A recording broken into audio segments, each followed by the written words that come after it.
नमस्कार, मैं प्रदीप कुमार स्वामी, व्याख्याता भौतिक विज्ञान। सफलता यानी कामयाबी यानी प्रोग्रेस, ये शब्द हमें और प्रत्येक व्यक्ति को बहुत ही सुकून प्रदान करते हैं। हर कोई व्यक्ति सफल होना चाहता है, कामयाब होना चाहता है, प्रोग्रेस करना चाहता है, परंतु प्रत्येक व्यक्ति सफल नहीं हो पाता, कामयाब नहीं हो पाता। क्यों? मुझे भगवान श्री कृष्ण के दो शब्द याद आते हैं। भगवान श्री कृष्ण कहते हैं कि यदि आप लक्ष्य को प्राप्त करने में विफल हो जाते हैं, यदि आप लक्ष्य को प्राप्त करने में विफल हो जाते हैं, तो अपनी रणनीति को बदलिए, न कि लक्ष्य को। उम्र के हर पड़ाव पर सफलता के मायने अलग अलग होते हैं। जैसे एक बच्चे की हम बात करें, एक बच्चे के लिए सफलता इतनी सी है कि उसे उसकी मनचाही वस्तु प्राप्त हो जाए, उसे कोई खिलौना प्राप्त हो जाए तो वो सफल हो गया। एक वयस्क की हम बात करें तो उसके लिए सफलता बस इतनी सी है कि उसे कोई अच्छी सी नौकरी प्राप्त हो जाए तो वो सफल हो गया। एक उम्र दराज व्यक्ति जो एक परिवार का भरण पोषण करता है, उसके लिए सफलता के मायने ये हैं कि वो अपने परिवार को हर सुख, हर सुविधा प्रदान कर सके। आज मैं केवल विद्यार्थियों की सफलता के बारे में चर्चा करूंगा। एक बहुत ही कमाल की बात है कि किसी भी क्लास के सभी विद्यार्थी एक समान टीचर्स से पढ़ने के बावजूद कुछ तो 100% अंक लाते हैं, जबकि कुछ बहुत कम अंक लाते हैं या फेल भी हो जाते हैं। आखिर ऐसा क्यों है? इसका कारण वही है भगवान श्री कृष्ण का वो शब्द, यानी रणनीति, स्ट्रेटजी।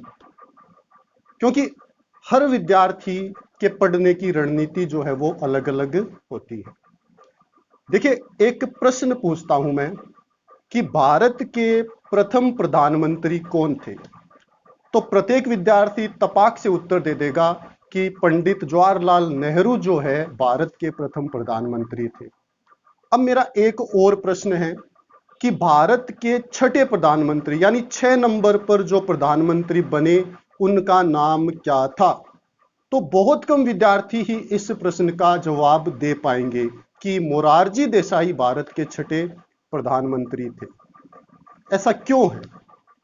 ऐसा इसलिए है कि भारत के प्रथम प्रधानमंत्री पंडित जवाहरलाल नेहरू को हमने हर क्लास में पढ़ा है कि भारत के पहले प्रधानमंत्री ये थे, ये थे, ये थे। स्कूल ही नहीं, स्कूल के बाहर भी हमने यही जाना है कि भारत के प्रथम प्रधानमंत्री श्री पंडित जवाहरलाल नेहरू थे, जबकि छठे प्रधानमंत्री का नाम बहुत ही कम या न के बराबर लिया गया। इसलिए वो नाम पंडित जवाहरलाल नेहरू हमारे दिमाग में पूर्णतया छप चुका है। देखिए, जिस प्रकार से कंप्यूटर की दो मेमोरी रैम और रोम होती है, उसी प्रकार अपने दिमाग में भी हम ये मान सकते हैं कि दो प्रकार की मेमोरी है, एक स्थायी और एक अस्थायी। जब हम पढ़ते हैं, किसी चीज को बार बार पढ़ते हैं, उसको दोहराया जाता है, तो वो विषय वस्तु अपने दिमाग की स्थायी मेमोरी में चली जाती है और वो लंबे समय तक याद रहती है। जबकि एक दो बार पढ़ी गई विषय वस्तु अपनी अस्थायी मेमोरी में रहती है और वो लंबे समय तक याद नहीं रहती। तो 100% अंक लाने वाले और कम अंक या फेल होने वाले छात्रों में यही सबसे बड़ा अंतर है कि उनकी पढ़ाई का जो तरीका है वो भिन्न है। जो अच्छे अंक प्राप्त कर रहा है वो निश्चित रूप से विषय वस्तु को बार बार दोहराता है। इसलिए अगर हमें अच्छे अंक प्राप्त करने हैं तो विषय वस्तु का जो भी कंटेंट है अपने दिमाग की स्थायी मेमोरी में होना चाहिए। इसके अलावा पढ़ाई को प्रभावित करने वाला जो सबसे अहम पहलू है वो है उस विद्यार्थी का मन और मस्तिष्क। अगर इसमें कोई दुविधा है तो आप निश्चित रूप से पढ़ाई में पिछड़ते जाएंगे।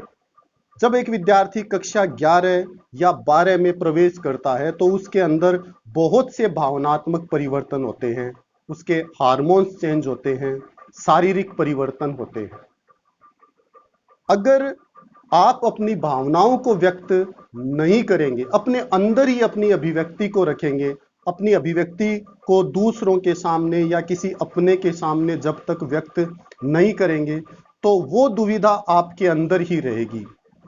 आपके परिवार में या आपका मित्र कोई तो ऐसा होगा जिससे आप अपने मन की बात कह सकें, क्योंकि अभिव्यक्ति से आपका मन और मस्तिष्क शांत होंगे, जिससे आप अच्छी पढ़ाई कर सकेंगे। धन्यवाद।